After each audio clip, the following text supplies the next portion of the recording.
I don't think either one of them are impressive in that sense. I think what was impressive for us tonight is we shared the ball.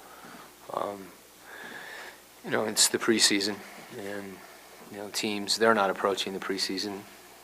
That's not to say that they don't compete. They're just in a different place than we are. They're contending for an NBA championship, and we're trying to grow and get better and play the right way. So I was proud of our guys. I don't look at it in any way that the win to me is not, that's just kind of a byproduct that happened of us playing well. And I'm really pleased with how we played too, don't get me wrong. But if it's a regular season game, it's a little harder. Let's not kid ourselves. What was your assessment of Rodney Hood's game tonight? Those threes and also had some drives. Yeah, he was good offensively, and he worked defensively at times. Some breakdowns there. It's hard to chase J.J. Redick. That was good for him to have to do that. I thought a couple times he ran into screens. A couple times he got discouraged and didn't keep pursuing and competing after the play. But those things are gonna happen. We just try to minimize them, and clearly he had an impact on the game with his ability to space the floor. How do you think Rudy played tonight, especially with the 20 boards? I looked at, someone said that on the stat sheet, and I don't know if 20 boards can be quiet. I think a few of them were tips, so maybe he's padding his stats, tipping it to himself. But there's a couple of things that we've asked him to do, and one of them is really roll hard to the basket, and the other one is to rebound and just to be a presence. And if he can do that, there's going to be nights where he really has an impact, and tonight was one of them. You mentioned last game here how much you like Trey's handling of the offense tonight.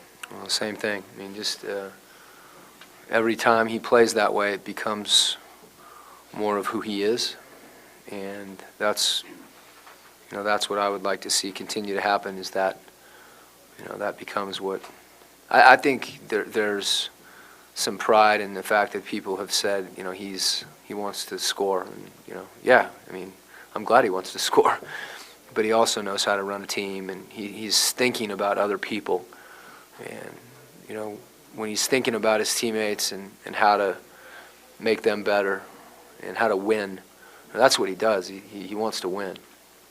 So sometimes that means him passing it. And, the thing about today is he moved it, and then it came back to him. And that's the thing that I think he's got to trust, that if he starts that process by making the right play, and then there was one in the first half where I think he took a shot and he had Rodney right in the high quadrant, and he missed him, and he knew it, right? And he was, my bad.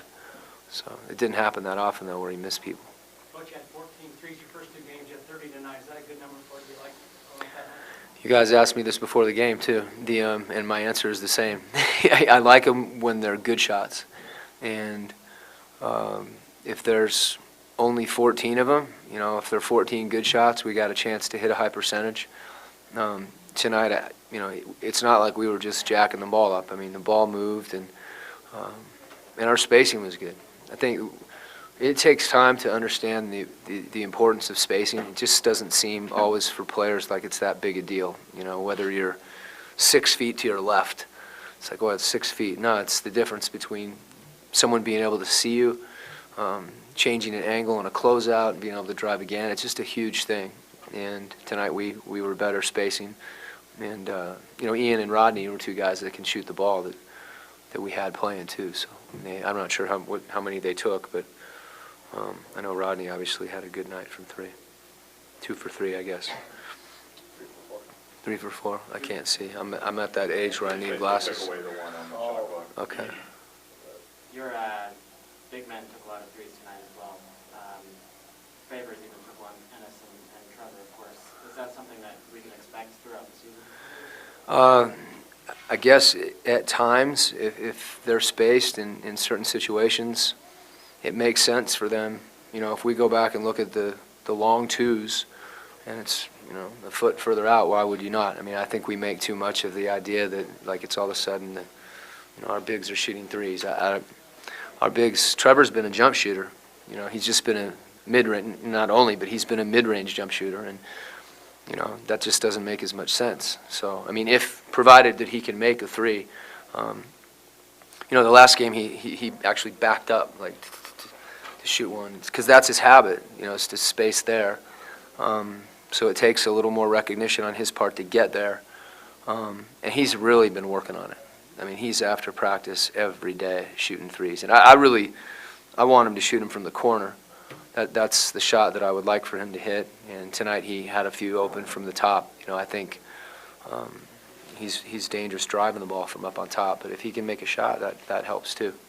Coach, being 3-0 is one thing, but how pleased have you been with all 5 guys seemingly on a regular basis trying to make the right basketball play every day?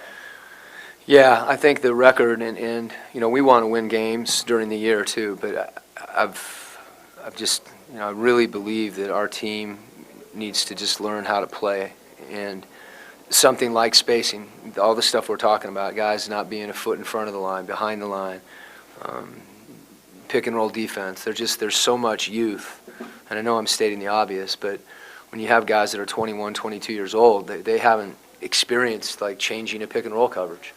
Just don't know what it is, you know. So the terminology's new, you know. Practice today.